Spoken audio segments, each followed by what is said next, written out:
cooking is a form of art na hindi mo lang siya basta ginagawa eh. You are also consuming it. Kaya, masarap magluto. Hello, this is JB, and this is Ma, Anong Ulam?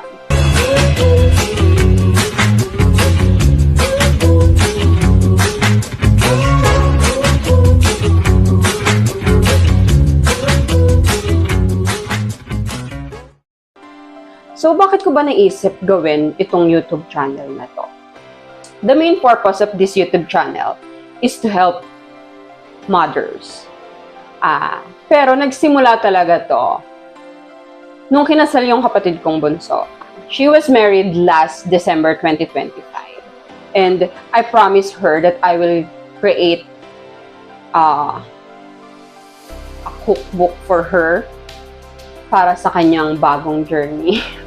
Hindi kasi siya nagluluto sa bahay or minsan lang siya magluto. And as someone na madalas magluto sa bahay namin before, I decided to give her a gift na cookbook sana. Kaso hindi ko siya naituloy kasi naging sobrang busy ko nung December. So this 2026, I told her, what if instead of a cookbook, I'll create a YouTube channel kung saan mapupuntahan mo ang mga recipe ko, pati yung mga invento kong recipe. And it can also help other moms. Ayun yung naisip ko. Kasi when I was living with my family, with my mom, ito yung isa sa mga common struggle ng mga mommy, ng mga nanay, to think of what to cook for the family. At isa talaga yung pag-iisip ng ulam sa mga problema ng mga nanay. And when I was living with them, isa rin yun sa role ko. My mom always asked me, Bel, ano bang ulamin natin today? Napapagod na ako mag-isip, Bel. Ganyan.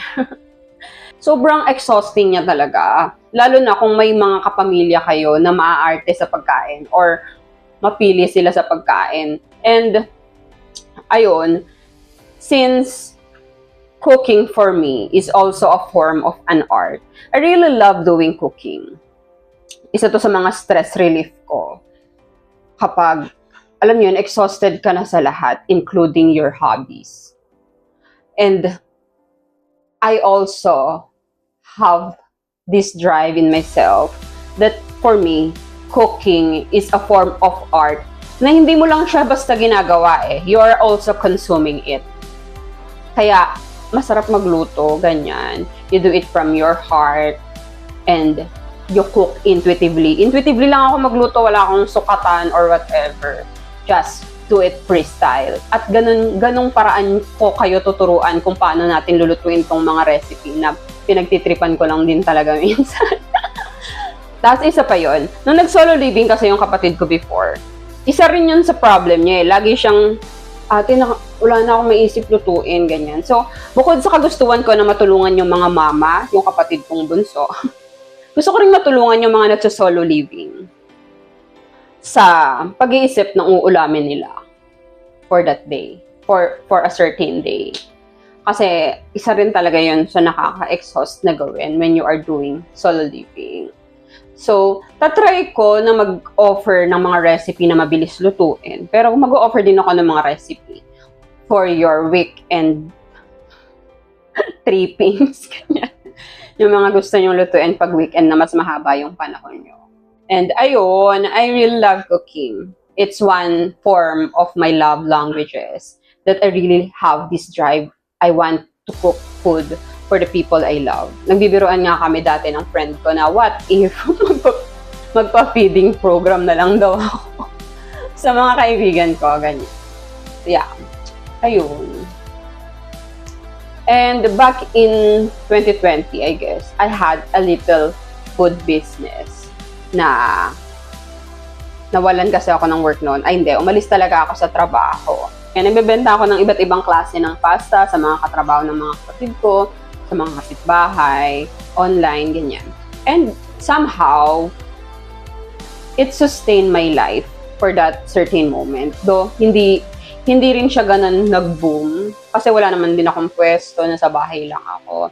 And during that time, nasa bahay din naman yung mga tao, kaya madami din silang panahon para magluto. Diba? And I think it's high time to create something out of cooking na I can share with you. Kahit na hindi ko kayo nakikita, kahit hindi nyo natitikman yung niluluto ko, ayun. This is just kind of my love through energy that I can transfer to all of you. So I hope you follow my social media pages for Maanong Ulam and you subscribe to this YouTube channel para ma-update kayo kapag may bago akong upload. Ganyan. And yun, hindi pa ako mama. But the idea of Maanong Ulam is kasi diba ayun yun. Alam niyo yung warmth. Nakapagpagod na pagod ka sa trabaho, lalo na yung mga nagtatrabaho sa labas ng bahay, on-site. Tapos pag uuwi ka sa bahay, ang sarap nung feeling, diba, na Maanong Ulam and your mom was there cooking for you. Ganun yung gusto kong vibe na mabuo in this YouTube channel kahit na puro kalokohan lang pinagsasabi ko throughout the vlog. And ayun, the whole vibe of this, alam nyo yun, the aesthetic of my vlog is inspired by this one dream of my friend. So, for my readers, yung mga nagbabasa ng mga tula ko and mga ebook ko before, they know I have this paracosm or the imaginal world I carry since I was a kid.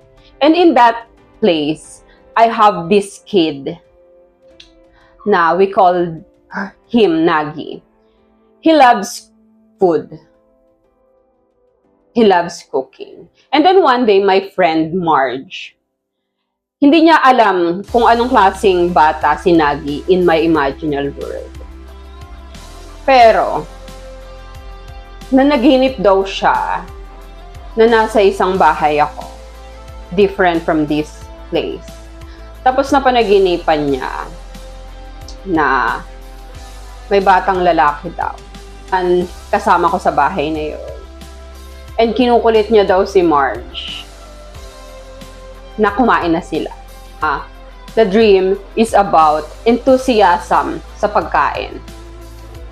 They bond over it.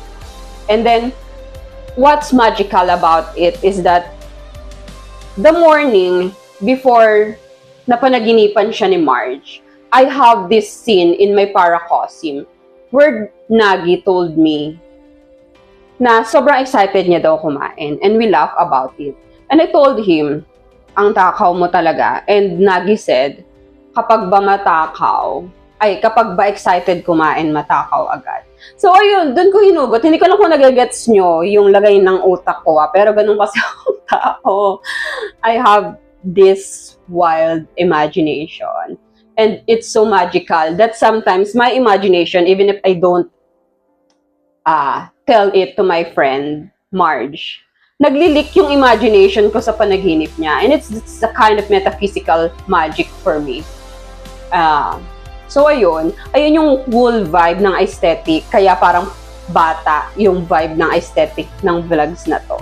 Because it is rooted sa kagustuhang matulungan yung mga mami, mabuo yung idea ng home, the warmth of a home, kahit na solo living ka lang. And the idea that there is a kid waiting for you to cook food for him. And it will warm your heart. Kapag natikman niya na yon, and you see his enthusiasm to that food you cook. Your art being consumed with that kid. And maybe that kid is the kid in you. Gets? I live with metaphors. Pagpasensyahan nyo na. No, I'm not apologetic. So, ayun. I hope you keep on watching my vlogs for the next days. Again, this is Ate JB and this is Maanong Ulam.